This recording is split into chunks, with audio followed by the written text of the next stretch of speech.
ಶ್ರೀ ಗುರುಭ್ಯೋ ನಮಃ.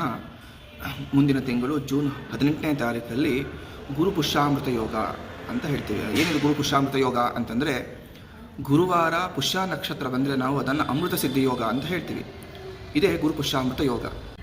ಜ್ಯೋತಿಷ್ಯ ಶಾಸ್ತ್ರದಲ್ಲಿ ಈ ಯೋಗವನ್ನು ಶುಭ ಯೋಗ ಅಂತ ಹೇಳ್ತೀವಿ. ಪುಷ್ಯ ನಕ್ಷತ್ರವನ್ನು ನಕ್ಷತ್ರಗಳ ರಾಜ ಎಂಬುದಾಗಿ ಹೇಳುವಂಥದ್ದು ಇದೆ. ಈ ಪುಷ್ಯ ನಕ್ಷತ್ರಕ್ಕೆ ಅಧಿದೇವತೆ ಶನಿ ಆಗಿರ್ತಾನೆ, ಹಾಗೆ ದೇವತೆ ಬೃಹಸ್ಪತಿ ಆಗಿರುವಂಥದ್ದು.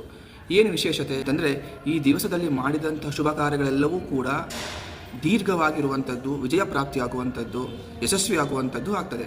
ನೋಡಿ, ಶಾಸ್ತ್ರಕಾರ ಹೇಗೆ ಏನಂತ ಹೇಳ್ತಾರೆ ಅಂದರೆ, ಪುಷ್ಯೇ ಗುರೋ ಯದಿ ಭವೇತ್ ಶುಭ ಕಾರ್ಯ ಸಿದ್ಧಿ ಧನಪ್ರದಂ ವಿಜಯಧಂ ಸರ್ವಕಾರ್ಯೇಷು ಶುಭಂ ಅಂತ ಹೇಳುವಂಥದ್ದು. ಅಂತಂದರೆ ಈ ದಿವಸ ಪುಷ್ಯ ನಕ್ಷತ್ರವನ್ನು ಪೋಷಣೆ, ವೃದ್ಧಿ, ವಿಜಯಕ್ಕೆ ಒಂದು ಕಾರಕ ಆಗಿರುವಂಥದ್ದು. ಹಾಗೆ ಗುರುಗ್ರಹವನ್ನು ಜ್ಞಾನಕಾರಕ, ಧರ್ಮಕಾರಕ, ವೃದ್ಧಿಕಾರಕ, ಹಾಗೆ ಸಂತಾನಕಾರಕ ಅಂತ ಎಲ್ಲವೂ ಹೇಳ್ತೀವಿ.